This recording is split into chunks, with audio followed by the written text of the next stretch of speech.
अस्सलाम वालेकुम दोस्तों, उम्मीद है आप लोग बखैरियत होंगे।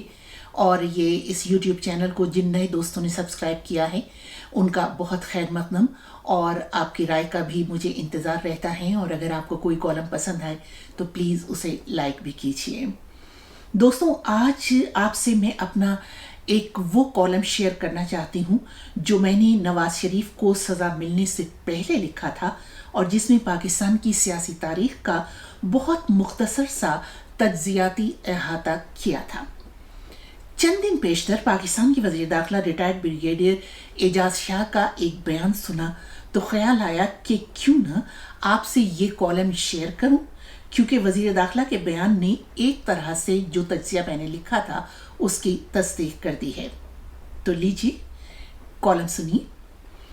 पाकिस्तान के वज़ीर आज़म नवाज शरीफ गुज़श्ता 1.5 बरस से पानामा लीक्स करप्शन के इल्ज़ामात की जद में रहने के बाद बज़ाहिर आजकल लगभग चल चलाव पर हैं। सवाल ये पैदा होता है कि लंदन के जिन फ्लैट्स के बारे में उनसे पूछा जा रहा है वो 90 के अशरे के इब्तदाई बरसों में खरीदे गए थे, जब वो पहली मर्तबा मुल्क के वज़ीर आज़म बने थे। उसके बाद वो 90 के अशरे में ही दोबारा वज़ीर आज़म बने, मगर उनसे फ्लैट्स के बारे में नहीं पूछा गया। जनरल परवेज मुशर्रफ जो 8 बरस बिला शिरकत गैर हुक्मरान रहे और इख्तिदार पर कब्जे के वक्त उनके एजेंडे में करप्शन का खात्मा सरे फहरिस्त था, वो क्यों नवाज शरीफ के खिलाफ करप्शन के इल्ज़ामात सामने नहीं लाए? यहाँ तक कि नवाज शरीफ तीसरी मर्तबा मुल्क के वज़ीर आज़म बन गए। और अगर आज पाकिस्तान में सियासतदानों के कबील को देखा जाए तो वो इस वक्त मुल्क के सबसे ज़्यादा तजुर्बाकार, मजबूत और बाएतिमाद वज़ीर आज़म नज़र आते हैं। लेकिन अगर मुल्क की तारीख पर हम नज़र डालें तो यूं लगता है कि मुल्क के ताकतवर इदारे को किसी मजबूत और तजुर्बाकार वज़ीर आज़म की ज़रूरत ही नहीं है। पाकिस्तान के पहले वज़ीर आज़म लियाकत अली खान जो कायदे आज़म के करीबी साथियों में से थे और सियासत के असरार और रमूज उनसे ही सीख कर सियासत के दश्त में उतरे थे, बिल्कुल पाकिस्तान बनने के इब्तदाई चंद बरसों में एक नामालूम मगर इंतहाई मशाक निशानाबाज कातिल की गोली से हमेशा के लिए सियासत से गायब कर दिए गए। उनको गोली मारने वाले मशाक निशानाबाज को उनके साथ ही आखिरी सफर पर रवाना कर दिया गया ताकि न रहे बांस न बजे बांसुरी। उनके बाद सन 58 तक मुल्क में पहला मार्शल्ला लगने से पहले कई और वज़राए आज़म आते और जाते रहे, मगर सियासत के उफक पर दूसरे अहम, मकबूल और मजबूत वज़ीर आज़म जुल्फ़िकार अली भुट्टो थे। वो वज़ीर आज़म बनने से पहले कई बरस तक जनरल अयूब की हुकूमत में वज़ीर ख़ारिजा रहे, मगर फिर उनसे इख्तिलाफ़ात की बिना पर हुकूमत से अलग होकर उन्होंने अपनी सियासी जमात बनाई जो अवामी सतह पर इस कदर मकबूल हुई कि उसने पाकिस्तान की सियासत को बिल्कुल एक नए मोड़ पर ला खड़ा किया। मिस्टर भुट्टो ने जब वज़ारत उज़्मा संभाली तो उनके पीछे सियासत का एक वसी तजुर्बा था। अगर वो दूसरी मर्तबा वज़ीर आज़म रहते तो शायद पाकिस्तान आज से बहुत मुख्तलिफ होता, मगर नौखेज़ जमहूरियत का पौधा उखाड़ फेंका गया और भुट्टो मुल्की और सर्द जंग की साजिशों का निशाना बन गए और मुल्क की सियासी बिसात से हमेशा के लिए हटा दिए गए। ज़ियाउल हक की तमाम तर कोशिशों के बावजूद वो पीपल्स पार्टी को ख़त्म न कर पाए। भुट्टो की सियासी वारिस बेनज़ीर भुट्टो ने कामयाबी से पार्टी की कमान संभाली और 2 मरतबा वज़ीर आज़म तो बनी, मगर अहम सिक्योरिटी और खारिजा उमूर से दूर रखी गई।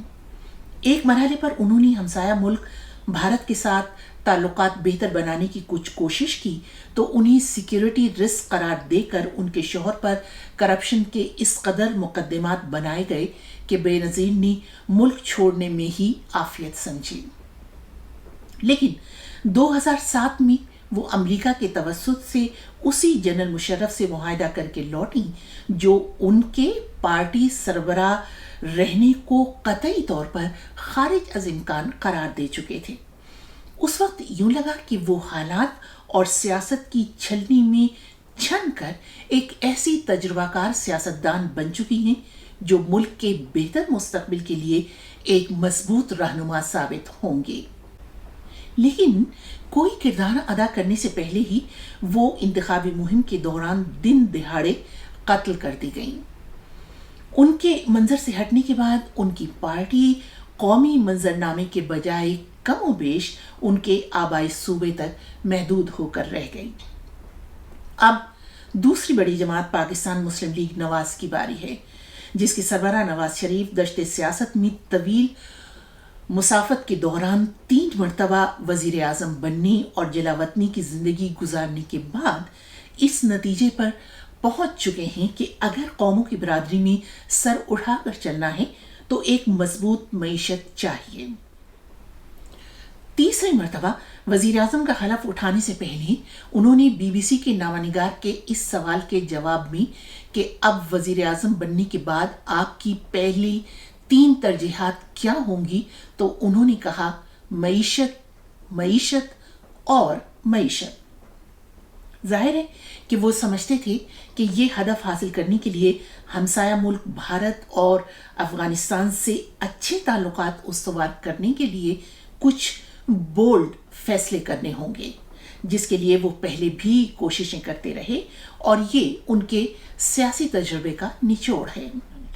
ان کے اس موقف کے بعد اب یوں لگتا ہے کہ انہیں منظر نامے سے ہٹنا ہوگا، وجہ چاہے کچھ بھی ہو. اس پس منظر میں اب آپ ریٹائرڈ بریگیڈیئر وزیر داخلہ اعجاز شاہ کا یہ انٹرویو سنیے جو بہت ہی سینئر صحافی عارف مجید نظامی نے کیا ہے. میں ایسے بات کروں، میں کسی سے میں بدتمیزی یا کوئی کسی کی دل آزاری نہیں کرنا چاہتا. میاں صاحب کو وہ تو 3-4 بندے نہ ہوتے تو میاں صاحب تو 4تھی دفعہ ہی پرائم منسٹر بن جانا تھا. کون 3-4 آدمی؟ آپ کو بھی پتا ہے، مجھے بھی پتا ہے. آپ مجھے کیوں مروانا چاہتے ہیں؟ 2-3 سینٹر تھے، 2-3 ایم این اے تھے. They are the people. انشاءاللہ انہوں نے کوئی آدمی ان کی فیملی کا باہر رہنے نہیں دینا. اور جیسا کہ میں نے پہلے کہا کہ میں نے یہ کالم نواز شریف کو سزا ملنے سے پہلے لکھا تھا. اس کے بعد آپ جانتے ہی ہیں کہ اقامہ ایشو پر انہیں تا حیات کسی بھی عہدے کے لیے نااہل قرار دے دیا گیا، اور اب وہ کرپشن کی بنا پر قید ہیں. یہ آپ روزانہ سنتے رہتے ہیں، اس پر کچھ کہنے کی ضرورت نہیں. آپ کی رائے کا انتظار رہے گا.